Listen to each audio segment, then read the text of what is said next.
Bigwas ang kakampi mo. Mapapakinggan mula Lunes hanggang Biyernes dito sa DWGO. Andi dito na naman ang inyong lingkod, Tommy Abili po. Ang inyong serbisyo publiko at komentaryo. Ang maglalahad ng mga katiwalian sa lipunan. Samahan niyo ako sa loob ng 2 oras. Ako ang inyong Bigwas.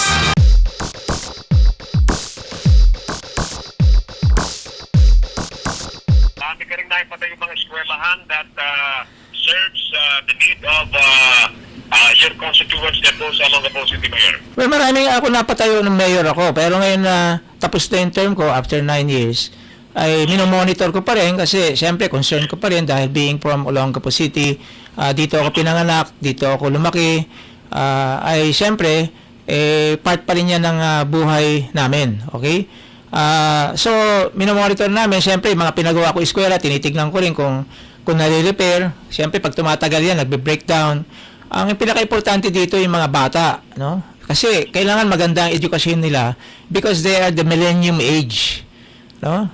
Ako kasi sa baby boomer kasabay ko sila Clinton, sila Bush, no? Yung millennium age yun ang importante because this is the age of information and information is power, knowledge is power. Yes, sir. Opo. Curious lang ako, Mayor. Allow me to ask this question. Kasi, di ba, mahaba-haba ng panahon, wala na po yung base militar po dyan. Ano ho bang nag-iepekto sa pag-aaral ng mga bata? Tuloy pa rin ho ba? Masigla pa rin ho ba? Or mas maganda ho nung nandiyan ho yung mga base militar? Sa akin, mas maganda pa nung nandito pa yung base militar Kasi dahil unang-una, alay natin ng mga Amerikano. Kasama natin ng World War II. Sila ang nagpaalis ng mga Spaniards dito, Spanish, in the Battle of Manila Bay. At ang unang ginawa ng Amerikano nung sila'y dumating ay edukasyon. No? Tinuruan tayo mag-English at in-institute nila, hindi kagaya ng mga Spanish, pinipigil nila yung pag-aaral natin kaya nga yung UP, sila nag-umpisa niyan kaya nga nagtataka ako bakit ang UP kung minsan nag-iiba. Hindi nila alam na ang nagtayo ng UP, University of the Philippines, ay mga Amerikano. Because yan ang magandang gift sa tingin ko na ginawa ng Amerikano. Pinapunta pa nila dito yung mga teachers nila, di ba? Yung mga unang teachers, kaya meron pa kami eskwela dito, yung nakalimutan ko lang yung pangalan yung Nellie E. Brown. Isa yan sa yung mga unang mga dumating na teachers. Alright, so nandiyan ka na ba yun, maitanong na rin namin kasi last week may nagdala na po sa Korte Suprema ng EDCA yung Enhanced Defense Cooperation Agreement. Ito po ay kinustyon sa Supreme Court na Atty. Rene Sagisag at may dating Senador Pedro Tanyada. Ano po baga ang pananaw niya rito para magang kababayan parang hindi na niliwala? Well, kasi sila naman para naman na silang plaka no, silang plaka. Paulit-ulit na lang. Kung sana gusto ko makita ko saka yung mga kasama ko, saka yung naniniwala sa progress sa edukasyon. Ano ba magagawa ng mga ideas nila o principles nila? Kung mas maganda yan, hindi sasama ako sa kanila. Pero nakikita ko kasi, pagkasama natin ng Amerikano, tignan mo nangyari, ang dami pa rin gustong pumunta sa Amerika, di ba? Kung pupunta ka doon sa US Embassy, haba-haba ng pila. Bakit kaya? Sumisikat patuloy si Rico Puno kasi, bakit kaya? Ilan milyon na ang Pilipino na nasa sa Amerika? Yung iba, sasabihin ko, lahat yung nakakakuha ng visa, ay magagaling. Kahit na yung hindi marunong, basta't nakakuha ng visa, nagawa niya ng paraan, magaling na yun kahit illegal siya sa nakapunta sa Amerika. Because may abilidad siya na naayos niya yung sarili niya para magkaroon ng magandang hanap buhay. So, punta siya sa Amerika.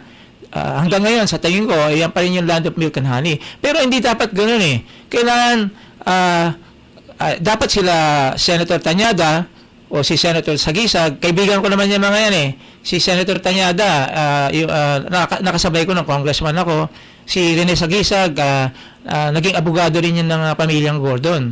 So, pero siyempre, nirespeto ko yung paniniwala nila. Kung maganda yung may papakita nila na magiging progressive ang Pilipinas, then pupunta ako sa kanila. Pero sa ngayon, nakikita ko, nung pinaalis nila yung US Naval Base, naghirap eh. Even yung mga negosyo namin ng pamilyang Gordon, nahirapan. Bigla kami nagsara ng hotel eh. Saka yung mga groceries namin, humina. Yung sini namin, humina. Yan yung mga tinayo ng aking tatay sa kananay bago pa sila pumasok sa politika. So they were already rich, they already had it made bago sila pumasok sa politika. Hindi kagaya ng iba, papasok sa politika para magmayaman. Pero dito, yumaman, ina-admit ko, yumaman kami dahil kasi because of the US Navy. No? Hindi sa nightclub. Because ang ginawa namin, mga restaurants, hotels, groceries, sine, even gas service. Yan yung mga ginawa namin. Kaya nga, yung mga waiter namin, parang nagkaroon kami ng pangalan kasi ng negosyo namin, Admiral. Kaya tawag ko, tukso ko sa kanila, yung mga nagtrabaho sa amin, pumapasok sila sa Admiral University. Pag kinuha sila ng US Navy, nakakapunta pa sila sa Amerika. Alright. Mayor, baka may nais po kayong iparating sa mga kababayan po ninyo sa Olongapo at mga kaibigan po natin na nakikinig ngayon nationwide. Dito sa Olongapo kasi, saka sa buong Zambales, pati yung parts of Bataan and Pampanga, maraming sympathetic na bumalik ang US Navy. Okay? We're not saying na pro-American kami. We're saying na gusto kasi namin magkaroon ng magandang buhay at magkaroon ng mga trabaho yung mga tao, no? Maibalik yung 40,000 na mga Pilipinos na dati na nandito yung US Navy, nagtatrabaho diyan. Yung mga independent contractors na nakakakuha ng kontrata diyan, yung ship repair, etc. Yung mga liberty ng Amerikano, hindi naman lahat good time eh. Yung iba dyan namamasyal, yung iba bumibili sa palengke, bumibili ng souvenirs, nagpapagawa ng eroplano, yung kahoy made, yung mga nagpapagawa ng barko, na yung mga souvenirs, maraming epekto. Okay? Ngayon, sasabihin ng mga iba, nagkakaroon ng prostitution. I think it is a matter of enforcement. Okay? Prostitution, ang panahon pa yun ni Jesus Christ, si Mary Magdalene, kasama niya eh. Kailangan i-convert natin yung mga babae, tulungan natin. Anong ginagawa ng DSWD? Anong ginagawa ng pulis? Marami naman tutulong dyan eh. Sa Maynila nga eh, hindi nga nila natitignan yung yung prostitution. Ang dami dyan naglalakad eh. Bakit hindi nila mahinto yun? Bakit kapag papasok dito ang Amerikano, sinasabi dadami yung prostitution? Kung titignan mo naman sa bawat parte ng mundo, pag mayroong malaking factory na nangyayari, dumadating din yung mga good time doon eh. Tingnan mo, i-observe nyo, no? Hindi lang US military. Kung halimbawa, dadating dito ang Russian Navy, magtatayo na malaking base, siyempre may attraction doon. Hindi nga natin mapigil kasi sa kahirapan ng buhay. Ano? Maraming klaseng prostitutes.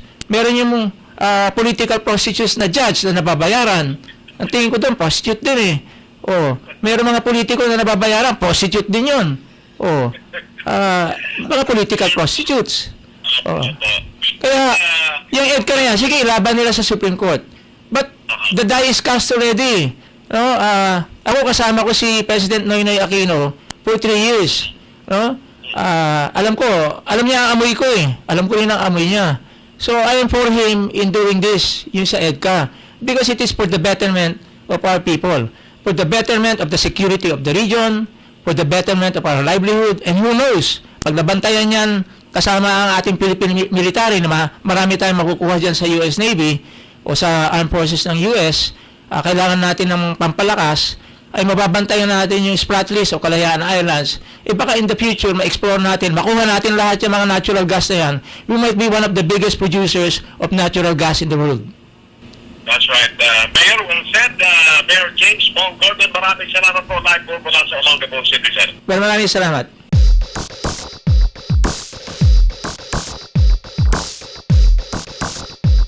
Ako po si Tommy Abilie, ang inyong bigwas